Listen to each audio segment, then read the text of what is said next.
kong marinig. Ay, Dahil na, Besh, ano? Ako na naman. ikaw din pala yan. Alis ka na. Goodbye. Goodbye! Ikaw din pala. Si Chadi pa rin. Ayan na. May nakita akong, wait lang. Tagal naman, wala akong load. Hello? Hello, anong suot mo ngayon? Hello? Hello. Hi.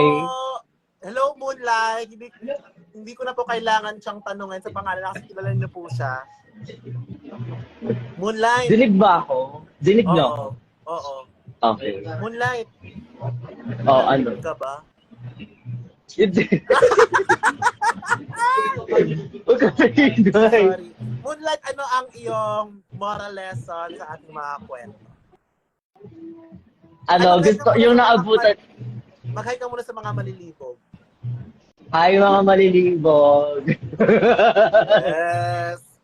Go, Ano Moonlight. tawag dito? Gusto ko yung story nung about sa teacher. Ayun yung pinaka-gusto ko. yung merong tato. Ayun yung naabutan ko eh. Doon ako na-hook. Wow. What if teacher mo yon? Anong mararamdaman? Malilibugan ka ba? Ewan, siguro mag-aano na lang ako ng patago. Wow. Bakit? Hindi ko sasabihin na hindi ko sasabihin sa kanya na alam kong siya yun. Ganon. Feeling ko ganon. Pasikreto lang. Oo, kasi baka ibagsak niya ako. Tama. Study pa rin, di ba? Pero meron namang way para hindi kanya ibagsak. Tama. Halatang ina. May nag-comment Moonlight. Ano sabi? Gaza daw. Sige na, Nakaloka. salamat Moonlight. Bye! At yun po si Moonlight, ang kanyang mineral lesson is patahimik lang daw. Okay. Kaboses de Arizona. Ayan, hello. Nandito po tayo sa ating pang-ilan na ba? Pang-apat na kwento for tonight. And kayo din po ang aking papapiliin sa next na kwento. Question. Ayan. Timer starts now. 30, 29, 28, 27, 26, 25, 24, 23, 22, 21,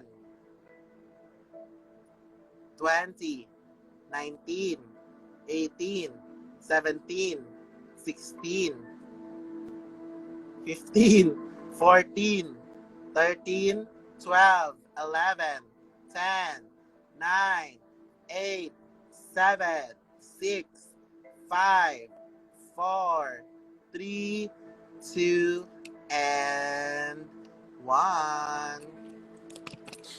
Ayan, tapos na po. Uy, before po tayo pa-follow naman po pa-like naman po ang aking Facebook page na Hana Beshi Official sa Facebook. And mag-tip naman po kayo. Teka lang, pang-apat ang kwento na ito, wala pa natitip pa. Go na, tip na. Palitan muna natin ang music ang background music. Pag wala pa akong nakukuha ang tip, mayan. Tip muna kayo! Oh my God, thank you, Ardel. Wala na nag-notif sa akin.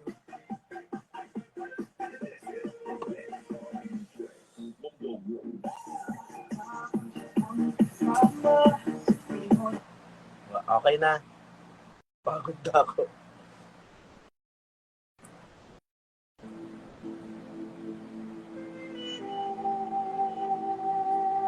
Hello mga malilibog! Welcome to Kwentong Malibog, Bog, Bog, with Hana, Beshi, Beshi, Beshi. So, pang-apat na po nating kwentong ito, ang sigaw po ng taong bayan for our fourth story is... Teka lang ha.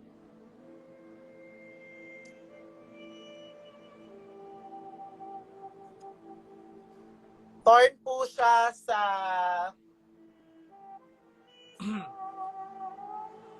Jugjugan or sa LU.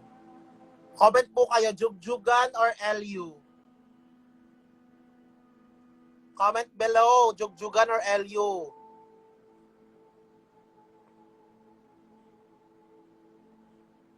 Ba't na LU daw. Wait lang.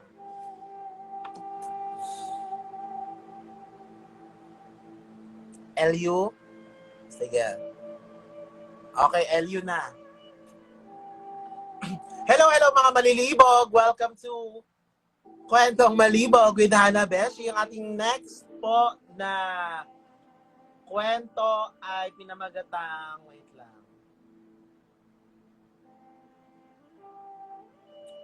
Ayan, ito parang may dialogue siya. Ayan, ito maganda to. Sa tabing dagat ng LU by Nurse L. Maraming salamat, Nurse L, sa iyong sinubmit na kwento. Ito po ay kakapulutan po namin ng aral. Okay, let's... Magandang gabi, Hana Beshi. Ikikwento ko po sa inyo ang isa sa hindi ko makakalimutang karanasan sa dalampasigan ng LU. December last year ay naisipan naming magpapamilya na pumasyal at libutin ang buong Ilocos region. Nauna kami pumasyal sa Ilocos Norte, sunod ay Ilocos Sur, at ang huli ay ang La Union. Third day na naming pumasyal at 5 araw na akong walang palabas. Nalubat na. Nalubat na po yung pailaw ko. Okay na po. Sana yun? Kaya naisipan kong mag-download ng G-app. Pagka-download ko pa lamang ay daming agad na notifications na nasa malapit lang. At di kalaunan ay marami na agad na kumausap sa akin. Di ko naman sila masisisi kasi display photo ko ang toned kong katawan. Nakita naman, dapat nilagay mo dito. Kung di mo natatanong ay moreno ako, Hana Beshi, na chinito. Bet ko yun. Ika nga ng iba ay pantasya ng karamihan. Ang tipo ko naman ay yung may kaunting laman at mas maliit sa akin. Ay, ang burap! Ako, medyo may laman ako. Ano na?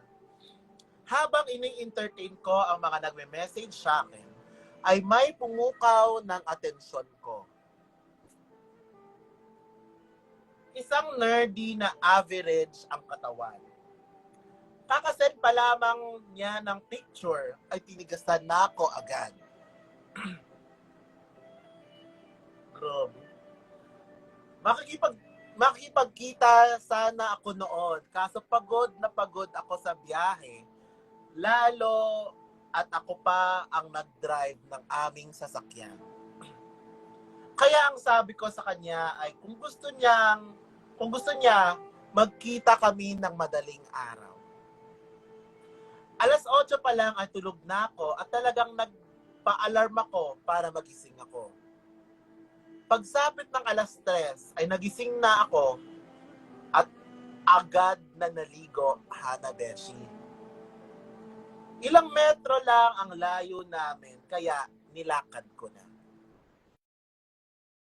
Pagtawid ko sa kabilang daan, ay nakita ko na siya agad. Nag-aabang sa akin habang may bitbit na tuwalya. Ang tinuluyan na nilang transient ay mas malapit sa dagat at may access sila papuntang dagat. Pagdating doon ay naglapag na siya ng tuwalya. Bago magbakbakan, ay nag-usap muna kami. Nagtanungan kung taga saan at kung ano ang ginagawa sa buhay.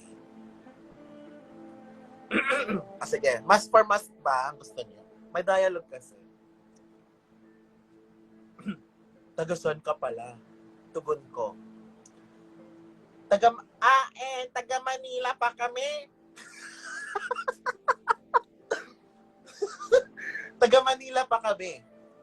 Nandito lang kami para magbakasyon kasama ang ka-workmates ko. Ikaw ba? Taga saan ka? Taga Baguio lang ako, sagot ko.